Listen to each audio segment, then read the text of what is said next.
इब्रानियों के नाम पौलुस रसूल का खत 9वां बाब जो 28 आयात पर मुश्तमिल है।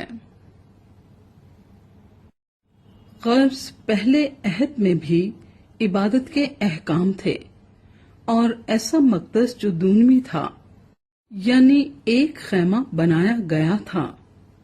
अगले में चिरागदान और मेज और नजर की रोटियां थीं और उसे पाक मकान कहते हैं। और दूसरे पर्दे के पीछे वो खैमा था जिसे पाक तरीन कहते हैं। उसमें सोने का ऊद सोज और चारों तरफ सोने से मंढा हुआ अहद का संदूक था। इसमें मन से भरा हुआ एक सोने का मर्तबान और फूला फला हुआ हारून का असा और अहद की तख्तियां थीं।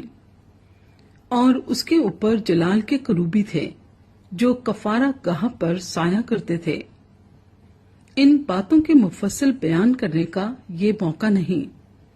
जब ये चीजें इस तरह बन चुकी तो पहले खैमे में तो काहिन हर वक्त दाखिल होते और इबादत का काम अंजाम देते हैं, मगर दूसरे में सिर्फ सरदार काहिन ही साल भर में एक बार जाता है और बगैर खून के नहीं जाता, जिसे अपने वास्ते और उम्मत की भूल चूक के वास्ते गुजरानता है।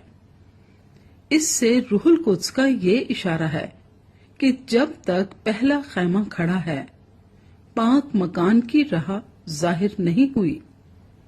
वो खैमा मौजूदा जमाने के लिए एक मिसाल है और इसके मुताबिक ऐसी नजरें और कुर्बानियां गुजरानी जाती थीं जो इबादत करने वाले को दिल के एतबार से कामिल नहीं कर सकती, इसलिए कि वो सिर्फ खाने पीने और तरह तरह के गुस्लों की बिना पर जिस्मानी अहकाम हैं जो इस्लाह के वक्त तक मुकर्रर किए गए हैं।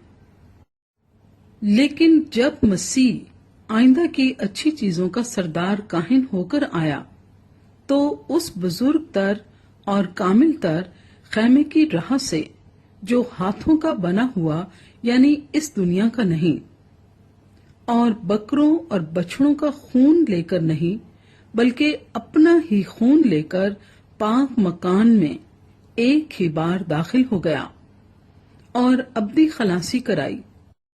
क्योंकि जब बकरों और बैलों के खून और गाय की राख नापाकों पर छिड़के जाने से जाहिरी पाकीज़गी हासिल होती है, तो मसीह का खून, जिसने अपने आप को अज़ली रूह के वसीले से खुदा के सामने बेऐब कुर्बान कर दिया, तुम्हारे दिलों को मुर्दा कामों से क्यों ना पाक करेगा, ताकि जिंदा खुदा की इबादत करें।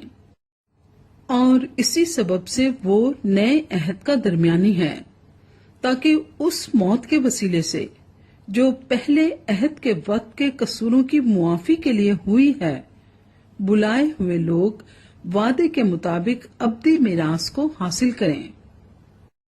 क्योंकि जहां वसीयत है वहां वसीयत करने वाले की मौत भी साबित होना जरूर है, इसलिए कि वसीयत मौत के बाद ही जारी होती है और जब तक वसीयत करने वाला जिंदा रहता है उसका इजरा नहीं होता। इसीलिए पहला अहद भी बगैर खून के नहीं बांधा गया। चुनाचे जब मूसा तमाम उम्मत को शरीयत का हर एक हुक्म सुना चुका तो बछड़ों और बकरों का खून लेकर पानी और लाल ऊन और जूफे के साथ उस किताब और तमाम उम्मत पर छिड़क दिया और कहा कि ये उस अहद का खून है जिसका हुक्म खुदा ने तुम्हारे लिए दिया है।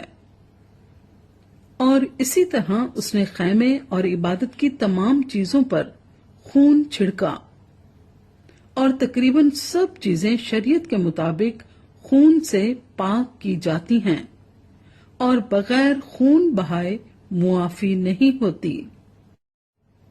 बस जरूर था कि आसमानी चीजों की नकलें तो इनके वसीले से पाक की जाएं, मगर खुद आसमानी चीजें इनसे बेहतर कुर्बानियों के वसीले से کیونکہ مسیح اس ہاتھ کے بنائے ہوئے پاک مکان میں داخل نہیں ہوا جو حقیقی پاک مکان کا نمونہ ہے، بلکہ آسمان ہی میں داخل ہوا تاکہ اب خدا کے روبرو ہماری خاطر حاضر ہو۔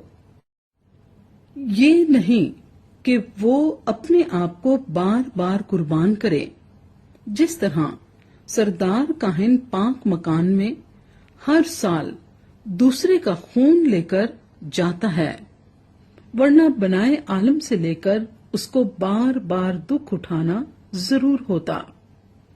مگر اب زمانوں کے آخر میں ایک بار ظاہر ہوا تاکہ اپنے آپ کو قربان کرنے سے گناہ کو مٹا دے۔ اور جس طرح آدمیوں کے لیے ایک بار مرنا اور اس کے بعد عدالت کا ہونا مقرر ہے، اسی طرح مسیح بھی ایک بار بہت لوگوں کے گناہ اٹھانے کے لیے قربان ہو کر دوسری بار بغیر گناہ کے نجات کے لیے ان کو دکھائی دے گا جو اس کی راہ دیکھتے ہیں۔